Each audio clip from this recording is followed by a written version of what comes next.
Well, the British and French governments reveal that they have firm evidence indicating the use of the nerve agent sarin in the country. The French Foreign Minister has said that in at least one case there is solid proof that the Assad government used it against rebel fighters. American officials insist that more evidence is needed. They're pictures which the Syrian opposition claims showed people suffering the effects of a chemical attack in Syria. Now France says it has evidence that the Syrian government has used the nerve agent sarin against rebel fighters after it carried out its own tests on the blood and urine samples of victims.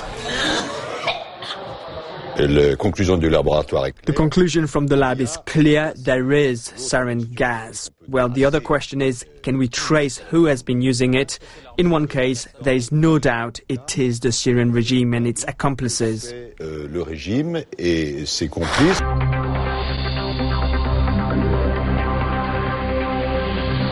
The Foreign Minister, Laurent Fabius, has actually said that their tests in Paris prove the presence of sarin in the samples in our possession, and that his government is now certain that sarin gas was used in Syria multiple times and in a localized way. So, of course, again, increasing the pressure for the international community to do something. So in the White House press briefing that happened a matter of moments ago, of course, that question was put to Jay Carney, the White House spokesperson.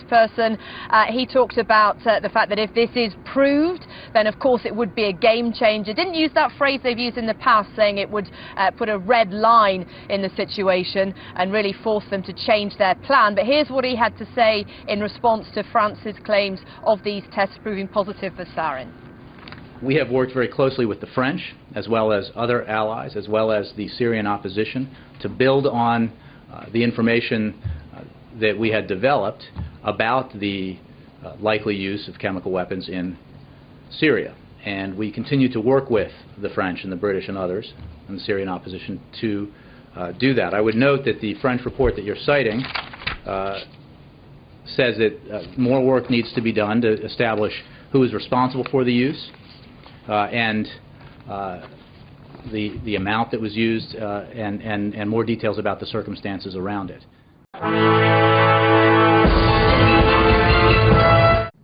Well, the United States now says it is working with the French and with its other allies to determine exactly what happened, exactly what kind of evidence might be available. There are very different points of view now that we're getting from France and from the United States. France says it is pretty much certain. The United States says it does need more evidence. This is what we heard from Jay Carney, the White House press secretary, today. He says we need to expand the evidence we have, and we need to have it corroborated. The White House being very, very careful indeed. And it's not just a different position to France, it's a different one to Turkey as well. Remember, Mr. Erdogan, Prime Minister of Turkey, said that he had evidence himself, and he said he was certain that chemical weapons were used by the Assad regime. The United States also, remember, is not saying who it believes used these chemical weapons.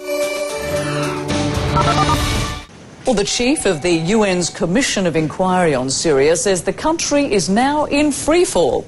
Violence on both sides has reached new levels of brutality, and it says the government has been using powerful weapons without regard to civilian casualties. Tom Foreman reports. There has been much concern for months about exactly which weapons the Assad regime is using against its own people in this conflict. And now we have more reports on it. The French say they've confirmed that sarin gas has been used several times. The UN is reporting cluster bombs and thermobaric weapons as well. What are thermobaric weapons? Let's explain first by showing a video. This is a Russian test of a very large thermobaric weapon. And you'll watch as this thing falls and explodes. It looks in a way kind of like a nuclear blast. There is nothing nuclear about it, but it has been compared to a nuclear explosion because of its force, at least a limited nuclear explosion.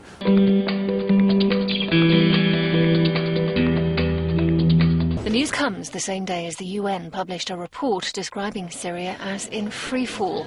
French sources hope the results of the tests will help UN investigators push their case to enter the country. Teams have so far been held up by diplomatic wrangling and safety concerns. Bashar al-Assad's government has denied using chemical weapons during the course of the two-year conflict and has in turn accused rebels of deploying them. responsibility for the carnage in Syria lies very firmly with the Syrian regime. And in all this discussion of the Syrian crisis, we must not lose sight of the fact that what started as peaceful protests 2 years ago only became more violent as a result of the brutal repression by the Syrian regime. Last month, a rare agreement between the US and Russia for peace talks to be held in Geneva. But as the violence continues on the ground, the opposition hasn't decided if it will attend. Diplomats here believe the Geneva meeting is unlikely to take place before the second week of July.